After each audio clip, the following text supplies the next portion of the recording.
Hello and welcome to another episode of Digital Signage Explored. This week we are speaking to Marco from Muse Creative. A really engaging conversation. Marco has worked with some of the biggest retail outlets in terms of deployment from very beginning of concept all the way to the very end and the management of these retail stores. Digital signage being a part of that kind of information technology highway. So if you do want to understand how to better infuse these experiences and find out how Marco really approaches those conversations with his customers, this is going to be a really interesting one for you. Hello and welcome to Digital Signage Explored. My name is Tim from Signage Live, and today we are joined with Marco from Muse Content. Marco, thank you so much for joining. Thanks for having me. Marco, I appreciate your kind of time here today because I know you've got a huge amount of experience specifically in retail, and that's what we wanted to focus in on today. Could you give a bit of an overview as to your history and obviously you're CEO at Muse Content? What is kind of your background? For sure, I can start off with the background. So I'm in the industry, meanwhile, since a little bit like 15 years plus. And I was always very much focused on working on digital signage integrations in brick and mortar, so retail. Then some years ago, 5 to 8 years ago, we started off and focusing more on the omni-channel perspective. So we were bringing a lot of web technology stuff and combining everything, make it available at the point of purchase. We have some bring your own device approaches as well. So we try to see the whole picture a little bit more broader. So Muse Content itself is existing since 13 years. Before I used to work with another company on an international scale. With Muse, we do pretty much the same. We work in the global sphere at the moment, and the majority of our clients are bigger retail chains. Which can be from all kind, a lot of fashion industry. So I always call it that we do fashion and leisure because we're doing theme parks as well. So we are not so focused on one industry. Yeah, this is pretty much what we are up to, what we are doing. Perfect. And that obviously gives you a lot of kind of creative influence into the retail sectors and space and how they work. What typically is the common questions that you're being asked, and when you're getting kind of involved in that conversation, what's the pain point, the driver where they say, you know, Marco, we need to do this, we're looking to do that? What's kind of the hot topics? Let's approach it from a slightly different angle, because what differentiates us a little bit from our competitors is that we start very early in the process. So we get approached by brands and we have the request to do some omni-channel ideas. So we are getting drawings like 1.5 years before a new store is going to open. And they approach us and say, Marco, do something fancy. But then we usually skip that and say, guys, look, we don't need to aim for something fancy. Let's try to build something useful. And useful is what differentiates the brands we are talking with on a daily basis, because every customer is completely different from the other. So most of the time we are challenged with not even a lack of knowledge about the client. Most of the guys know a lot about their clients, but just straight from the online field or from the classical brick and mortar store. And what we are trying is to break through the silos and combine it into one big chain and get a whole omni-channel idea, from acquisition of the client down to loyalty programs. What kind of ideas in digital signage could be expressed by screens, but what is delivered to those kind of screens? What is the content strategy behind it? Is there a possibility to automate things? How strongly we involve the web field as well. So all kind of websites, social media content, all those kind of things. So the topic, I totally get the idea, is very complex. And so most of the time, people are a little bit afraid to touch this field. But in the end, it's always worth it. So you usually have a process of a few weeks where you're sitting together, discuss, come up with ideas, define certain installation areas within the stores. Then you're going further with the content, and then you're coming up with the ideas. But it's always, let's say, the challenge everybody's got is to come up with the right ideas and the right points of contact for the customer. So with that in mind, obviously you're talking about this omni-channel experience and digital signage playing a part in that. Where do you see that there's real value in saying, you know, digital signage is obviously a tool in itself to communicate, but then where do you see that there's the quickest and easiest value to go and say, this is how it can work in an omni-channel experience to add value to that entire life cycle of whoever it might be you're communicating with? What we always see at the moment is time to market. So in this term of communicating, you have to communicate very fast. Especially here in the German-speaking region, we were just through, or let's say it's more a global phenomenon of Black Friday, Cyber Monday, whatever Tuesday, whatever Wednesday. Right. So they come always up with loads of ideas. And the big problem is the retailer next to you, he got screens, he is doing 30% off. You have posters, you do 20% off. Right. So you are in trouble. So what we discovered over the last years, and this year was pretty massive, on Black Friday, we received within the first hour like 20 or 30 calls to change the rebates. Really? Yeah. So they're looking around. Yeah. So they are looking around. They call us up and say, guys, look, the whole system is based on screens, so we can change immediately. Please do so. So this is a very good example that you can feel. And yes, for the one part of the omnichannel strategy, because if you just change the screen, you have to change the pricings online, you have to do it in your cashier system.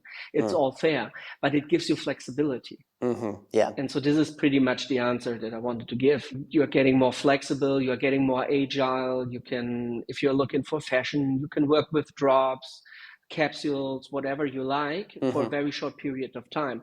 Before, the handling was pretty, let's say, pretty awful. If you're right now going into some of the bigger chains and they are still working with posters, you see the problem. So this is always the easiest way to come in. And then the next phase is hitting off with all kinds of services. So I always call this the moment you can enable customers to, let's say, get a good, let's call it kind of feedback. They had been very clever, that they had been at your store shopping your brand, because you are transporting them all kinds of services. We are having sewing, we do a lot of quality stuff. You have a more easy way to communicate with the customer. Sure, I think that makes sense. And just understanding that journey a little bit more and being able to tweak the content, as you say, using schedules, but then also being able to say, being very reactive to situations and scenarios as they come, especially as you mentioned, those like Black Fridays, and where you've got a day deadline, where if you don't capitalize on that opportunity there and then, the next day it's gone. You know, there's no bringing that back. In terms of the omnichannel, obviously, because you work so closely from the very beginning of conception all the way up into the final kind of deliverables, is there any advice that you would give for a chain or a store if you are about to endeavor in investing more into brick and mortar? And I think a lot of people are, because it's not that brick and mortar is going away, that it's changing, right? The methodology behind it is changing from somewhere you had to go to purchase something to somewhere you want to go to purchase something. Is there any kind of advice that you would give for people kind of doing that first draft and first review of how they could approach this? Yeah, the funny part is that we just had this discussion this morning with a bigger brand, which said, Marco, we have to do something, but we have simply no idea how and where to start.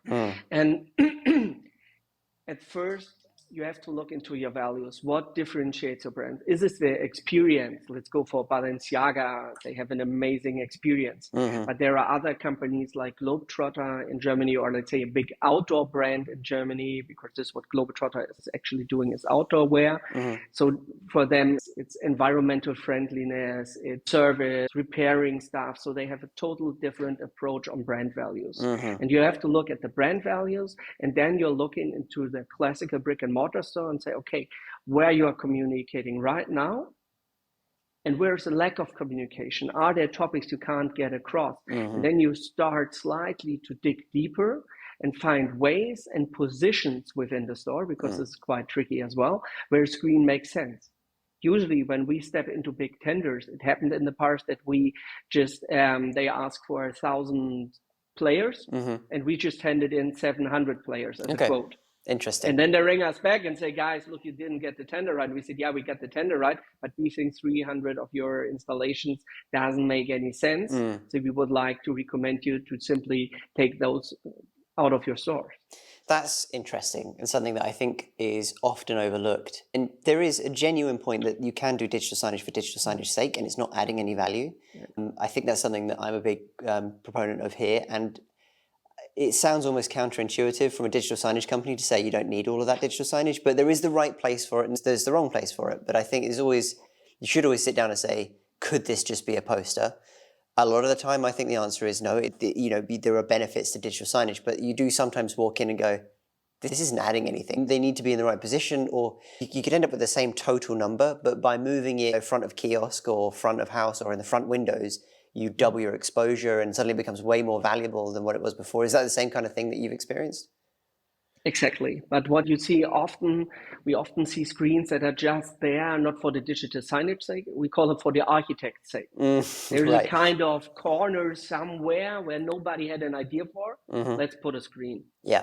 So, and what is the concept for the screen? Yeah, we don't know, but there was space, so we just put the screen there. Yeah. And then they are playing content which doesn't make any sense. And there's just a corner which is doing whatever and makes no sense.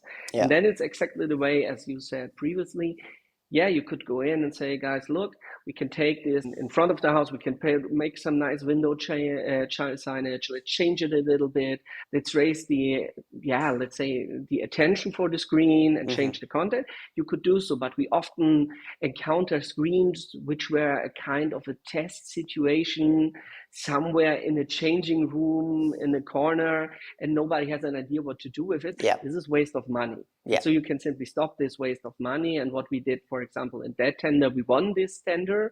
Then we sat together. We said, okay, we are taking those stuff out, but we are taking the budget and invested into something useful. Yeah, no, totally. And I think that's a really, especially at the level of customer that you typically are speaking with, those changes are millions of pounds worth of exchanges. You go, actually, let's save all of this money and reinvest it somewhere else where it makes sense. One of the things actually I wanted to raise with you, because I know we discussed it on kind of our interim call, was that kind of brand alignment with employees as well as the actual customers. Because I think digital signage, when you talk about retail, your mind just goes to big picture of a shoe costs X amount, it's 25% off, go and buy it at the kiosk or go buy it at the register.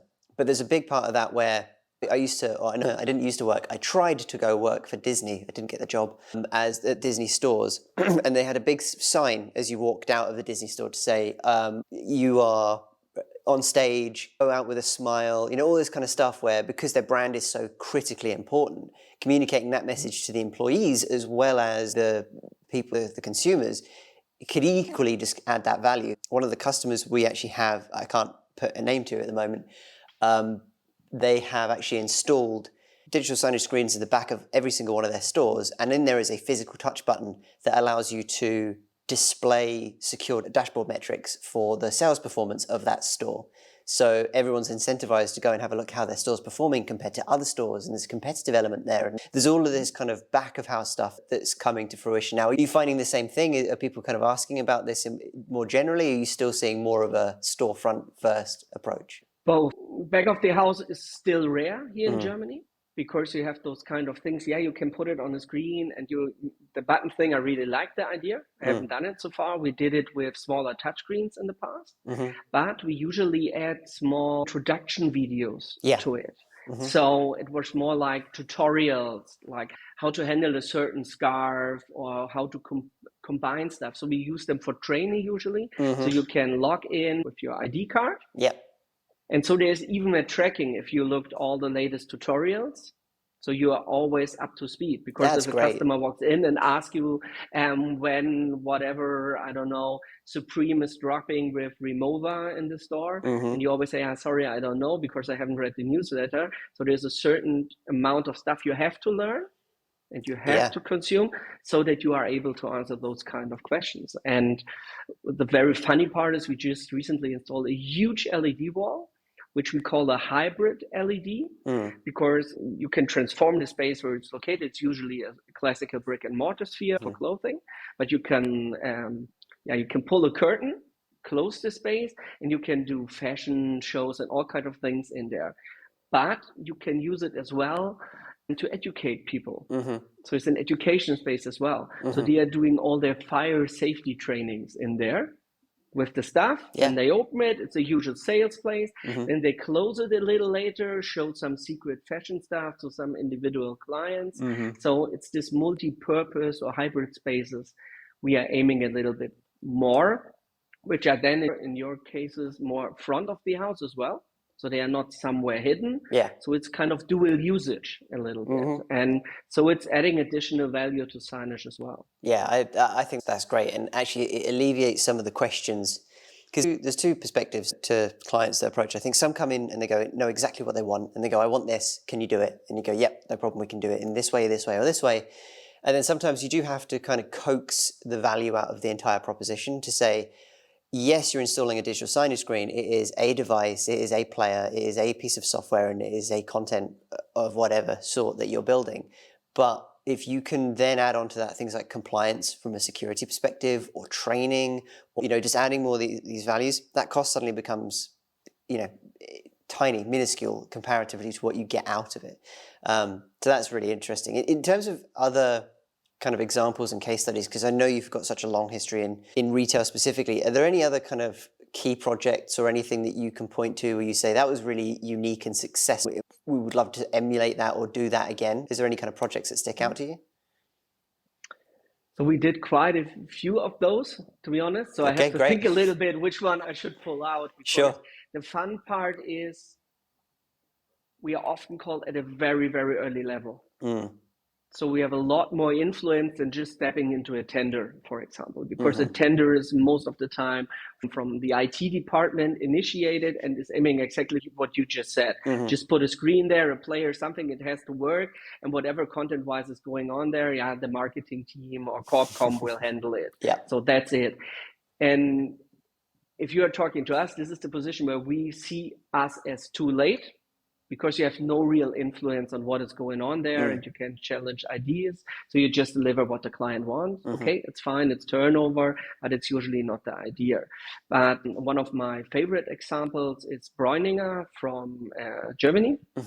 So it's meanwhile 6 or 7 years ago, they approached me and they called me. I'd been on vacation, totally relaxed, and it's you can compare it to Selfridge or Harrods. Sure. Yeah. And so it's a luxury department store. So it's a luxury department store chain.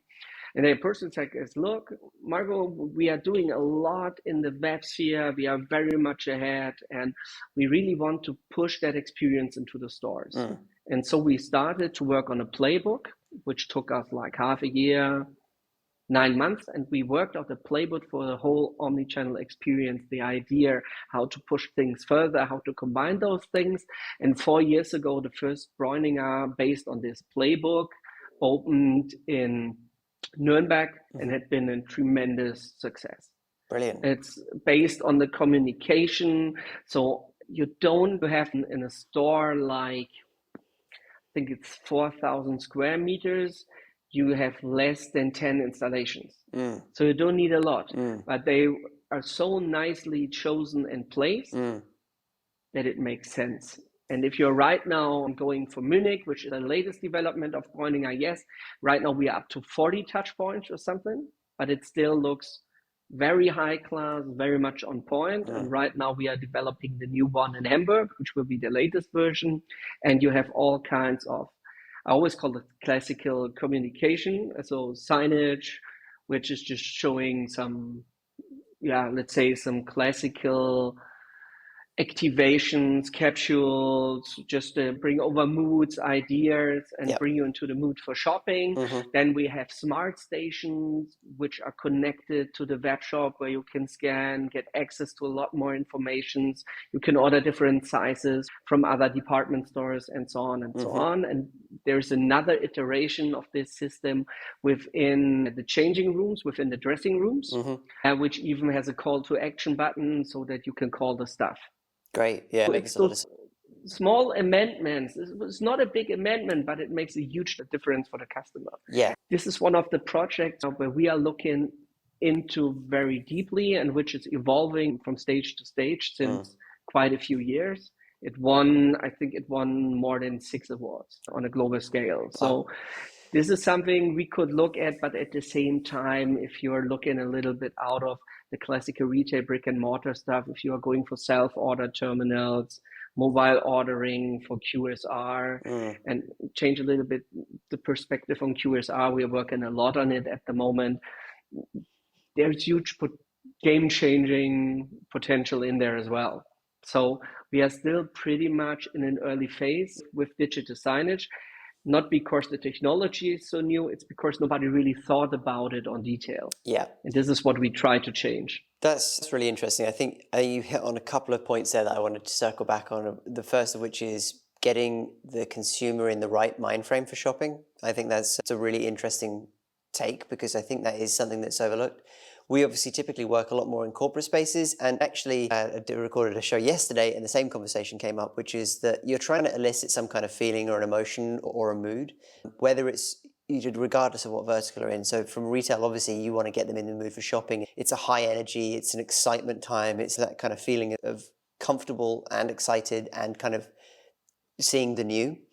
Corporate perspective, it's typically a little bit more like, this is who we are as a brand, really understanding the traditions around the company and the brand values and all of that kind of stuff. So when you're speaking to your customers, per se, the retailers in this situation, are they quite emotionally driven isn't the word that I'm looking for here, but are they very aware and focused on the emotion of the shopper as they go through that? Kind of a little bit different. They change the perspective just a little. Yeah. There's a phrase which is quite widely used, which is experience economy. So it depends on what kind of client you are looking at. Right. And if you're looking at Gen Y, which is me, and let's say most of the guys which are living here, I would just say, so which are working here, we are pretty much focused on getting into the store, and we are getting excited by new stuff. So it's not that there's a certain content that is triggering, it's the whole system. And this is why we are working very closely with big architecture bureaus, for example, Blocher Partners, which are absolute top notch in Europe. And we're sitting together and try to transform spaces, we always call it. It sounds quite heavy, but it's quite doable. So we are bringing in loads of ideas that is based not only on the digital, it's a little bit more on the analog way how you integrate things. I'm not sure how to say it in the right way. So we are trying to integrate signage into the space and transform the space with it.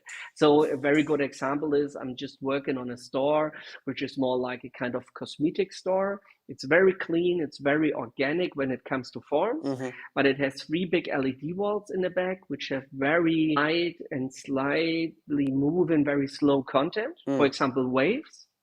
But at the same time, we attached a big part of the lighting system to the walls, so that the whole retail space changes his outlook, his mood when you get in there to the content that is displayed. And so you're bringing in whole, let's say, a whole store to life and give him a little extra kick. That's really interesting. It's interesting you say that, actually, and we don't often on this show talk about Signage Live specifically because it's not really the platform for that. But I will say that there is a feature we released recently which I've just been playing around with for a demonstration for an event that we've got coming up called Real-Time Events, which basically what it's doing is it's sending out command triggers based on the asset that's playing on the screen at the time.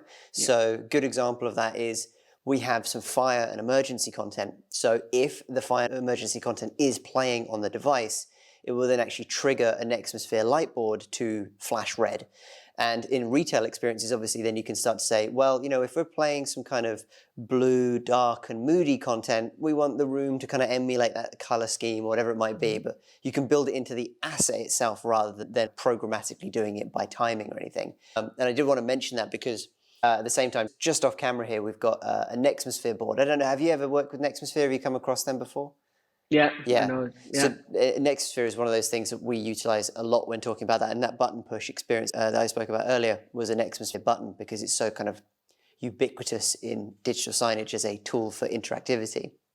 But do you feel like that interactivity, that experience, that's what your customers are looking for in terms of just adding value to the total consumer experience? Partly yes, but we have enough clients in the field that are aiming for total different ideas. So it really depends on the client and it really depends on the end consumer in the end, because there is a certain expectation I have on a certain brand. So there are stores. Today I had been in the city center of Hamburg, and I went to a store which is completely analog, and it's fine the way it is.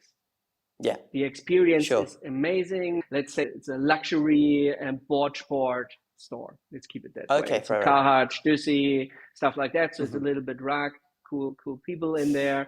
So it's kind of different conversation, but they are stuff like 10 people on 400 square meters. Yeah. Yeah. Which is not normal. Yeah. So, and for the most clients we are talking with that have like 500 to 1,000 sites, the game changed a little bit because there it's more on speed, how to easy change contents, how to, let's say, how to influence the space to, let's say, to monetize better for them. So it's a different kind of approach. And in the end, everybody has to earn at least a little bit of money. If you're connected your LED wall to lighting, that's quite an ambitious and, let's say, beautiful approach, but it's not for everybody. No, sure. So this is why really everybody has to concentrate a lot on what is the expected outcome. Is it, if you're looking at Zara, Decathlon, so all the big chains, it's speed, usually. It's all about speed. It's about self-checkout. It's about, they don't have that much stuff, so they have to reduce the time the staff is spending on dedicated situations. And so all kind of things you can replace on a digital aspect. So even if it's the posters or the communication within the store, the checkout, and so on, adds the value for them in that field. Perfect. Well, that's really insightful. And it's so many things you've just raised there that I guess have never really been top of my priority list, but I do like the idea of just saying, look, legitimately look at your brand and look at who you are, and then figure out where digital fits in the flow of that, rather than just go and put some screens in because we think it's the future. I think that's a really strong kind of final key message to put on here. Not to say it's necessarily always going to be a yes, you need hundreds, or no, you don't need any. There's probably some middle ground all the time of like, one or two here makes perfect sense. This one is a maybe, this one, no, you don't want to do that. So usually for the bigger chains, we have like packaged it small, medium, large. So you define them up front, but it's every retail space is different usually. Perfect. So, and especially when it comes to sizes, one is 100 square meters, the other one is 300 square meters, then you're going up to 1,000 square meter. So you're needing the extra large solution. But this is something you can prepare for, but all the stuff you're putting in there has a job to do. Yeah, 100%. That makes so much sense to me. Marco, thank you so much for jumping on the call with me today. I really appreciate you coming on and just basically giving us some of your knowledge and sharing that with us. Where can people find you if they need to? Yeah, usually on LinkedIn. I'm the funny guy with the head. Yeah. Okay, perfect. Excellent. Marco, appreciate your time again. Thank you so much, and hopefully we'll speak to you again on another one in the future. Thank you very much. Thank you very much again for listening to another episode of Digital Signage Explored. Hopefully that gave you some really useful insight into the way that Marco works with his customers and what he's discovered through his tenure with digital signage. If you do have any other questions, feel free to reach out to us, but you can find us on LinkedIn, on the LinkedIn newsletter under Signage Live. You can also follow along there, which comes out bi-weekly. You can find me on LinkedIn as well under Tim Baker. And of course, you can head to signagelive.com to learn more about digital signage in the ways that work for you. If you do have any other questions, feel free to add them or comment them under the post that you've seen here. We're always listening, we're always engaging, trying to find new ways to educate others and individuals around digital signage to understand the value of it in a current new workforce. And again, if you do want to follow us or give us a rate on any audio service, then that always helps us get discovered as well. Thank you very much again, and we'll see you on the next episode.